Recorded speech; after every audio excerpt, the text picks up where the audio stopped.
Island on the brink. Mangsi Island, a place where the land seems to float on the endless blue, is perched at the very edge of the Philippines. Here, the sea is both a lifeline and a barrier, shaping every aspect of daily life. This tiny speck of land is technically part of the Philippines, but it sits much closer to the shores of Malaysia than to its own nation's capital, Manila. Its remote location makes it a unique crossroads of cultures, influences, and challenges. Is Mangsi a crowded paradise, bursting with life and color, or is it a forgotten frontier, left behind by progress and modernity? The answer, as we would soon discover, is far more complex than it first appears. We set out to investigate the truth behind the Philippines' most densely populated island, where every square meter is precious and every day is a testament to resilience. This is Mangsi Island, officially a barangay of Balabac, Palawan, yet it feels like a world entirely its own, isolated, vibrant, and full of untold stories. Our mission was clear: to see what life is truly like in this far-flung corner of the Philippine archipelago, where the horizon stretches endlessly and the unknown beckons. Is Mangsi a dangerous, forgotten outpost, plagued by hardship and neglect, or is it a thriving, unique community, where people have carved out a life against all odds, bound together by shared hopes and dreams? With our bags packed, cameras ready, and a sense of adventure in our hearts, we prepared to journey to a place few outsiders have ever seen. Mangsi is just over 1 square kilometer in size, yet it is home to as many as 14,000 people, making it one of the world's most densely populated islands. Here, space is scarce, but community spirit is abundant. Our journey was about to begin. We were ready to uncover the secrets of this incredible island, to witness firsthand how the Filipino spirit not only survives but thrives at the very edge of our world, where every sunrise brings new hope and every day is an adventure. The journey to Mangsi is a true test of patience and endurance. It's not a trip for the faint of heart, nor for those seeking comfort or convenience. Every step along the way demands flexibility, resilience, and a willingness to embrace the unknown. For many, just reaching Mangsi is an adventure in itself, a rite of passage that few outsiders ever experience. Our journey began in the bustling metropolis of Manila, where we boarded a flight to Puerto Princesa, the capital of Palawan. The flight itself was quick and uneventful, a brief window of modernity before the real adventure began. As we descended, the city sprawled below us, surrounded by lush forests and the promise of wild, unspoiled landscapes. From Puerto Princesa we squeezed into a van for a 6-hour drive south, winding through Palawan's rural heartland. The road narrowed as we left the city behind, passing endless stretches of rice paddies, coconut groves, and small villages, where life moves at a slower pace. The scenery grew more rugged and untamed with every mile, hinting at the remoteness of our destination. By the time we reached Bulaluyan, the southernmost tip of Palawan's mainland, the sun was dipping below the horizon. The port town was quiet, almost sleepy, with only a few locals lingering by the water's edge. The air was thick with anticipation and the salty scent of the sea.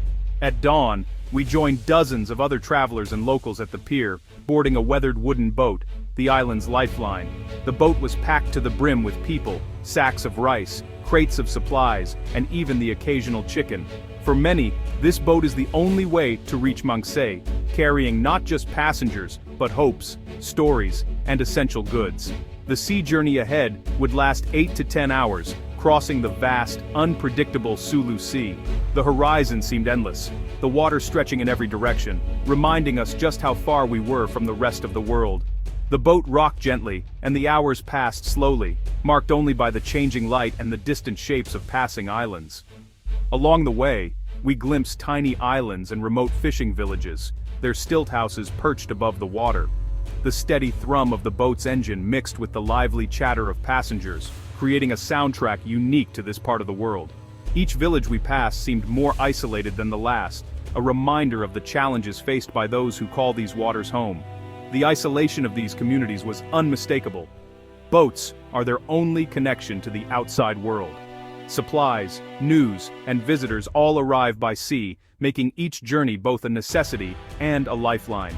Life here revolves around the tides and the rhythms of the ocean. After hours at sea, a densely packed island finally appeared on the horizon, its shoreline crowded with houses and boats. The sense of arrival was overwhelming, a mix of relief, excitement, and curiosity. We had reached Mangsi, a place few have seen, at the edge of the Philippine archipelago. As our boat approached Mangsi, the density was overwhelming, a solid mass of rooftops rising from the sea. From above, the island looked like a patchwork quilt of corrugated metal and weathered wood, every available space claimed by a home. The sheer number of houses, pressed so tightly together, made it hard to imagine how anyone could find room to breathe. Houses on stilts crowded every inch of sand, their wooden legs braced against the tides. Fishing boats, painted in bright colors, jostled for space along the chaotic shoreline, their hulls bumping gently in the shallow water. The waterfront was alive with activity. Children darted between boats, and fishermen mended nets, their voices rising above the sound of the waves. Stepping onto the pier, we entered a bustling maze of people, tricycles, and vendors. The dock was a hive of movement, with locals unloading supplies, children weaving through the crowd, and vendors calling out their wares: fresh fish, fruit, and snacks. The energy was infectious, and it was impossible not to be swept up in the rhythm of daily life. The air buzzed with laughter, engines, and the call to prayer from the mosque. The soundscape was a blend of playful shouts, the putter of tricycle engines, and the melodic call echoing from the mosque's loudspeakers, reminding everyone of the island's deep-rooted faith and traditions. Alleyways twisted through brightly painted homes, their walls splashed with blues, pinks, and yellows. Laundry lines crisscrossed overhead, fluttering with shirts and sarongs. Neighbors leaned out of windows, chatting and sharing news, their voices carrying easily in the close quarters. Every corner revealed another glimpse of daily life, children playing, elders resting in the shade, and families sharing meals. There's no private space here, life is lived out in the open, everyone part of a tight-knit community. Families gathered outside their homes, sharing stories and laughter. Communal spaces, though small, were filled with the warmth of togetherness, where everyone looked out for one another, and the sense of belonging was palpable. At the island's edge, a simple concrete marker stands, the maritime border between the Philippines and Malaysia. It's a modest monument, weathered by salt and sun, but it carries immense significance for those who live here, marking the boundary of their world.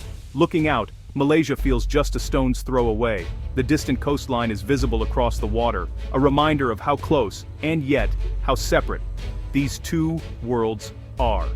The sea is both a barrier and a bridge, connecting families and histories across the border. This marker is more than concrete. It's a declaration of identity for Mangsi's people. It stands as a symbol of resilience and belonging, a reminder that even in a crowded paradise, the community's spirit and sense of place remain unshakable. Mangsi's heart is its people, a blend of Sama-Bajau, Tausug, and Cagayanan cultures. Islam shapes daily life, with the call to prayer echoing across the island. The market is a symphony of languages: Sama, Tausug, Cagayanan, Filipino, and even Malay. Malay is vital for trade, reflecting the island's close ties to Malaysia. Bayanihan, community spirit, is essential here. Neighbors help each other, sharing food and labor. We saw this firsthand. A family invited us in, sharing what little they had. Children play in alleyways, women mend nets, men discuss the sea. Life is transparent and communal. Everyone's business is everyone's, creating accountability and support. This social fabric ensures no one is left behind. A remarkable feat in such a crowded place. Mangsi's strength lies in its unity and generosity. Mangsi's proximity to Malaysia shapes daily life in surprising ways. Markets are stocked with Malaysian goods, noodles, coffee, and more, often cheaper than those from Manila. The Malaysian ringgit is accepted alongside the peso, and Malaysian SIM cards are common. Sometimes Malaysian mobile signals are stronger than Philippine ones. Many residents have family in Sabah, and Malay influences language, fashion, and music. This isn't cultural takeover, it's a unique fusion, a Mangsi identity that's both Filipino and cross-border. Informal trade thrives, though it exists in a legal gray area, with both countries patrolling the waters. Islanders expertly navigate these complexities, relying on generations of knowledge. Their connection to Malaysia is a lifeline, providing goods and opportunities otherwise out of reach. Getting around Mangsi is an adventure. Tricycles zip through narrow, winding paths. These aren't city tricycles, they're compact, colorfully decorated, and uniquely Mangsi. Houses are painted in bright hues, built on stilts, and packed tightly together. Every inch of space matters. The shoreline is lined with boats, each serving a purpose: fishing, travel, or connecting to the mainland. Boats are the island's true lifeline, bringing people, food, and news. When a passenger boat docks, the pier becomes the island's hub of activity. Boatmen are legendary, reading the sea and sky to ensure safe journeys. Owning a boat means freedom and survival, a key to life here. The community's ingenuity is visible in every tricycle, house, and boat. In Mangsi, movement is life. Life on Mangsi comes with dangers. Saltwater crocodiles lurk in nearby waters. Locals share sightings and stories, always alert to the wild world around them. The island's alarm system is simple but effective, a piece of iron struck to signal emergencies. When the alarm sounds, everyone rushes to help, a testament to community solidarity.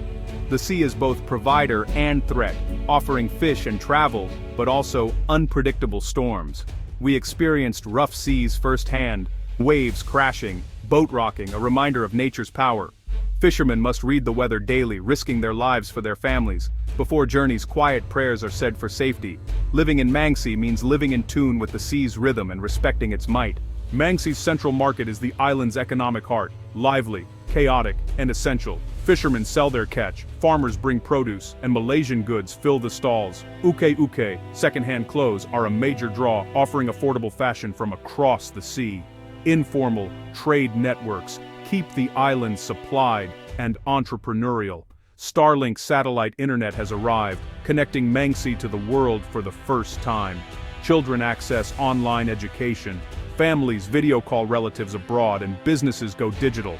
Mobile wallets and talk of an ATM signal, a shift toward modern commerce. Tradition and technology now coexist, creating a fascinating contrast. Mangsi stands with one foot in its past, the other stepping boldly into the digital age. As our time on Mangsi ended, what lingered was the warmth and hospitality of its people.